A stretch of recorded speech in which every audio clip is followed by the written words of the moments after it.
This channel does not promote any violent, harmful, or illegal activities. All content provided by this channel is meant for an educational purpose only. একটু তৃণমূলের অন্তর্কলহে সময় যত গড়াচ্ছে ততই যেন বিষয়টা প্রকট হচ্ছে। আপনাদের নিশ্চয়ই মনে আছে কল্যাণ বন্দ্যোপাধ্যায় দুদিন আগেই তৃণাঙ্কুর ভট্টাচার্যের নাম করে কি বলেছিলেন। এইবার তার পাল্টা দিলেন তৃণাঙ্কুর ভট্টাচার্য। কি বলছেন তিনি? বলছেন কল্যাণ বন্দ্যোপাধ্যায় অস্তমিত সূর্য, তার তো ক্যারিয়ার একেবারে শেষের পথে, কিন্তু আমি সবে আমার ক্যারিয়ার শুরু করেছি।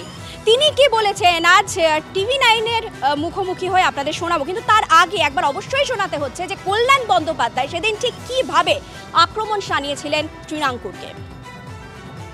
শুধু তৃণমূল ছাত্র পরিষদের যত ছেলে আছে প্রায় 200 থেকে 250 ছেলেকে থ্রেট কালচার দিয়ে আজকে তাদের মেডিকেল কলেজ থেকে এক্সপেল করা হয়েছে, সাসপেন্ড করা হয়েছে। আমি তো তৃণমূল ছাত্র পরিষদের সভাপতি আছে, তাকে তো কোথাও দেখলাম না এদের পাশে এসে দাঁড়াতে। সরি টু সে, কি তৃণাঙ্কুর না কি নাম, তাকে তো কোথাও দেখলাম না আমি এসব জায়গায় এসে দাঁড়াতে।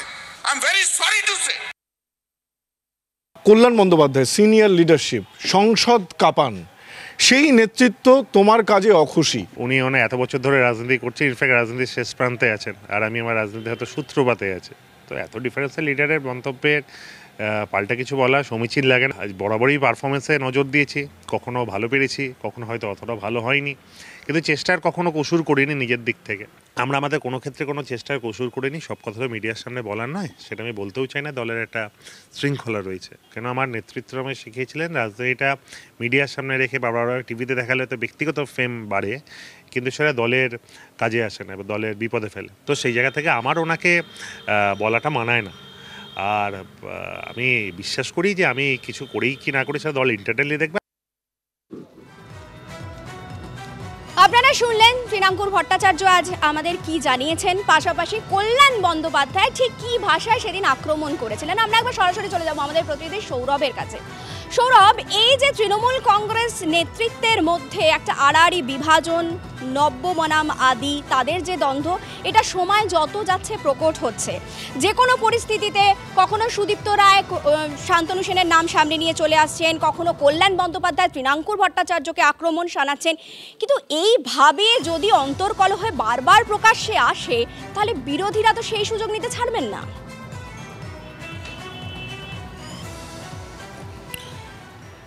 নিঃসন্দেহে এই অন্তর্কলহ, যেটা আদি বনাম নব্যের যে লড়াই, যে আলোচনা ছিল, যে বিভিন্ন জল্পনা ছিল, তা কিন্তু বিভিন্ন ঘটনার পরিপ্রেক্ষিতে একেবারে সামনে চলে এসছে। কল্যাণ বন্দ্যোপাধ্যায় ভরা মঞ্চ থেকে আক্রমণ করেছিলেন তৃণমূল কংগ্রেসের রাজ্য সভাপতি তৃণাঙ্কুর ভট্টাচার্যকে। তৃণাঙ্কুর ভট্টাচার্য আজকে TV9 বাংলার মুখোমুখি হয়ে কি বললেন কল্যাণ বন্দ্যোপাধ্যায় একেবারে রাজনৈতিক জীবনের শেষ প্রান্তে। এটা কি সম্মান নাকি খোঁচা সেটা ঠিক বোঝা গেল না, সেটা দর্শকরাই বিবেচনা করবেন। কল্যাণ বন্দ্যোপাধ্যায় তার রাজনৈতিক জীবনের শেষ প্রান্তে, আর তিনি সূত্রপাতে দাঁড়িয়ে আছেন। 2, তিনি কি কাজ করছেন তা মমতা বন্দ্যোপাধ্যায়, অভিষেক বন্দ্যোপাধ্যায় এবং দলের নেতৃত্ব জানেন। অর্থাৎ এই কথাটার মধ্যে দিয়ে তৃণাঙ্কুর কোথাও একটা কিন্তু স্পষ্ট করলো যে কে কি বলছেন, অর্থাৎ কল্যাণ বন্দ্যোপাধ্যায়ের সমালোচনাকে আদৌ ততটা আমল দিতে নারাজ তৃণমূল কংগ্রেসের নব্য প্রজন্মের নেতা, ছাত্র পরিষদের রাজ্য সভাপতি। এবং তিনি কি বলছেন যে তার সময় বলবে। আপাতত তোমাকে ধন্যবাদ সৌরভ।